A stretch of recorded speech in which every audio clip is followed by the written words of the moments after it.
Hello दोस्तों, मैं हूं आपका दोस्त धीरज। स्वागत करता हूं मेरे channel Atman study with Dheeraj.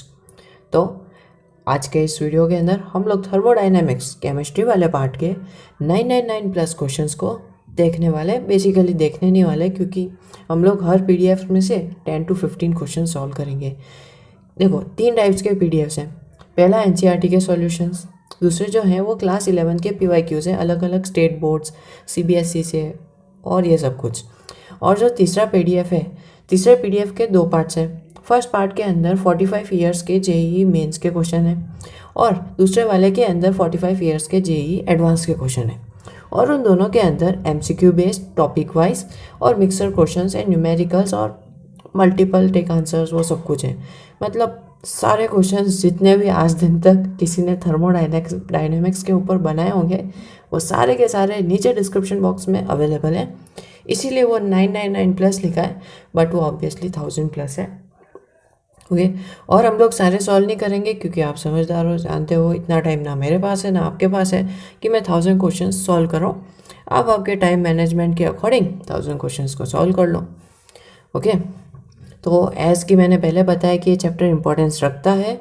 JEE mains और एडवांस के अंदर ये 14 मार्क्स की वेटेज रखता है, जो कि इम्पॉर्टेंट है। और चैप्टर इजी भी बहुत है, इसमें कुछ भी नहीं करना, फॉर्मूला लिखो, आंसर निकालो। देखते हैं। तो ये एनसीईआरटी के कुछ एमसीक्यूज़ हैं। बेसिकली ये थ्योरी बेस्ड एमसीक्यूज़ हैं। इसमें आपकी थ्योरी स्ट्रांग होनी चाहिए। नहीं है तो वीडियोस देख लो, वन शॉट्स देख लो, रिविजन वीडियोस देख लो। चैनल के ऊपर बहुत कुछ है, और जब चैनल के ऊपर बहुत कुछ है इसकी बात आई गई है, तो बता दूं कि अगर आप क्लास 10th के अंदर हो तो चैनल के ऊपर आपका पूरा syllabus, one shot videos, question answer, summary, सब कुछ है। और अगर क्लास 11th में हो तो भाई साहब, ब्रदर, बहन, जो कुछ भी आप हो, आपके लिए भी इस चैप्टर के ऊपर डेली कंटेंट आता है। चाहे मैं बात कर लूँ one shot chapters, revision, question answers, PYQs, summaries और वो सब कुछ। ओके, बहुत कुछ है मतलब। तो सब्सक्राइब करना प्रॉफिटेबल है।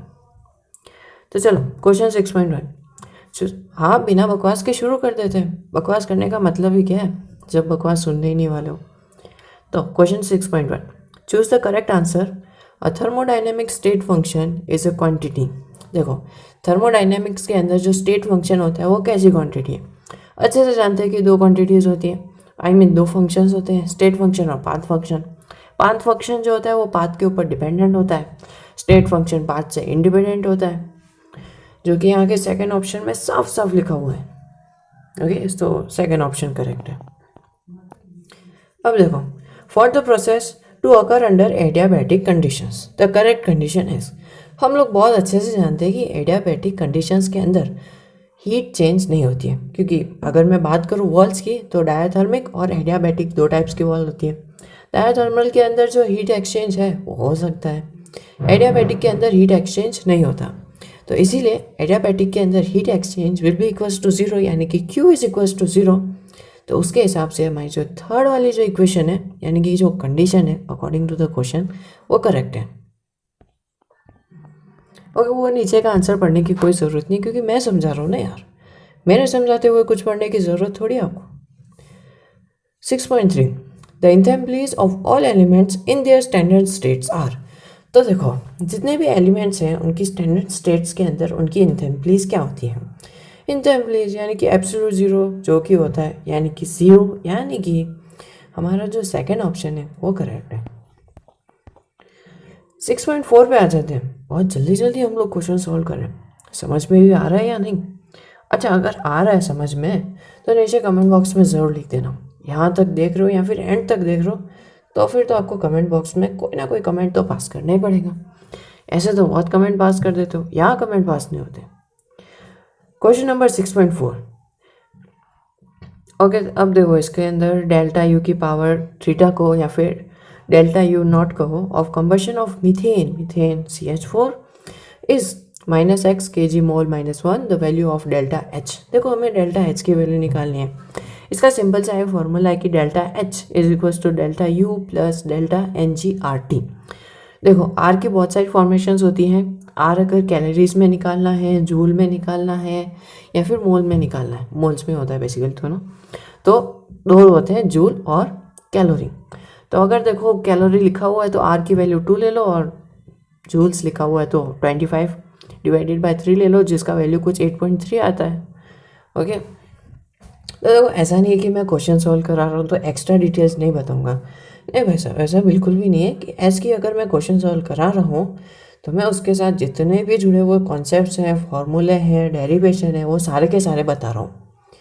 और अगर चाहते हो कि 1000 ना सही 100 क्वेश्चंस तो करा ले सब पीडीएफ में से, लिख दो नीचे कमेंट बॉक्स में। आखिर आपकी ख्वाहिशें पूरी हो या ना हो, कमेंट बॉक्स में लिख कर तो देखो, शायद किस्मत का तुक्का लग जाए किसी दिन। ओके, तो ये चाहते हैं कि हम लोग डेल्टा यू को -x ले लें और फिर हम लोग इस फॉर्मूले में डाल लें, जिसका आंसर हमें मिलेगा -डेल्टा h।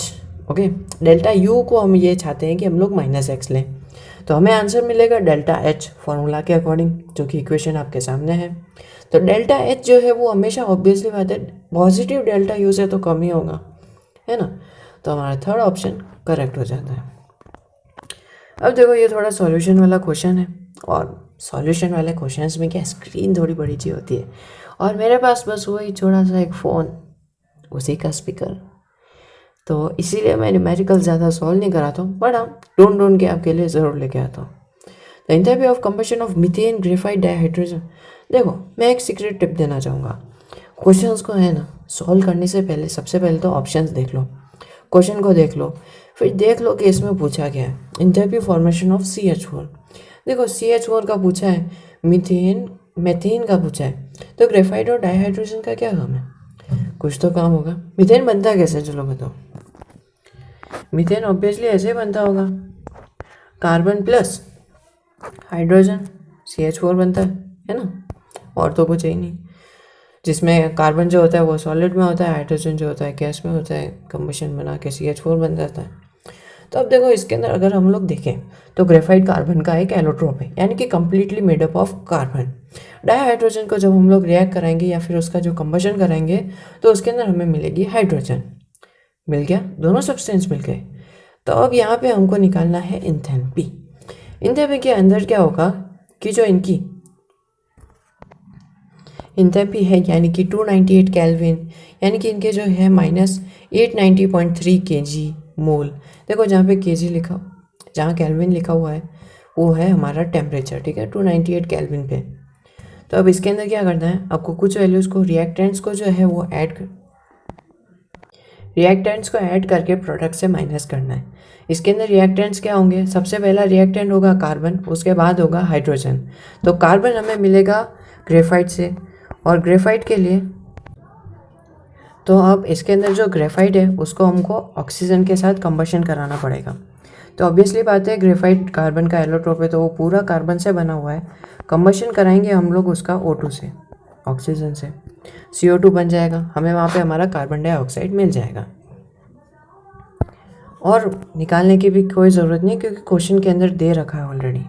तो इन दो वैल्यूज़ को ऐड करना है, और अगर हम लोग CH4 के जो ओरिजिनल कॉन्फ़िगरेशन होता है या फिर जो ओरिजिनल इक्वेशन होती है उसके अंदर C यानी कि कार्बन प्लस 2H2 होता है, 2H2 होता है, तो उसके लिए यहाँ पे जो हाइड्रोजन की जो वैल्यू दी हुई है उसको हमें 2 से मल्टीप्लाई करना पड़ेगा, फिर रिएक्टेंट माइनस प्रोडक्ट करना पड़ेगा, जो इक्वेशंस आंसर्स में यहाँ पे दिख रहा है। फिर उसके बाद फॉर्मेशन में जैसा कि मैंने बोला -285.8 को 2 टाइम्स करके रिएक्टेंट से प्रोडक्ट से माइनस करना पड़ेगा, माइनस माइनस प्लस होके हमारा आंसर आएगा -74.8 kg मोल -1, यानी कि जो ऑप्शन ए है यानी कि ऑप्शन 1 जो है वो करेक्ट है। तो देखो प्रीवियस जो PDF था वो NCERT एक्सरसाइज का था। NCERT एक्सरसाइज बहुत छोटी है पर उसके क्वेश्चंस जो हैं हर एक कैटेगरी को एक्सप्लेन करते हैं, फिर हर एक कैटेगरी के क्वेश्चंस उसके अंदर हैं। तो आपको जो कैटेगरी के क्वेश्चंस अच्छे लगे वो कर लो, इजी जो लगे वो कर लो, जो हार्ड बचे वो या तो नीचे कमेंट बॉक्स में लिख दो तो मैं सॉल्व करा दूंगा, अगर मेरा एक्सप्लेनेशन अच्छा लगता है तो, नहीं तो जिसका अच्छा लगता है उससे देख लो। ओके, तो यहाँ आ जाते हैं हम लोग JEE वाले क्वेश्चंस के ऊपर, थर्मोडाइनमिक्स। ओके, पता नहीं ये रोबोट क्यों होता है हर JEE के PDF में, चलो कोई नहीं, इसको जान दो। तो देखो इसके अंदर सबसे पहले आएंगे न्यूमेरिकल्स, हम लोग सीधा उसी पे चलते हैं। न्यूमेरिकल्स के आंसर्स थोड़े लास्ट में है, ठीक है।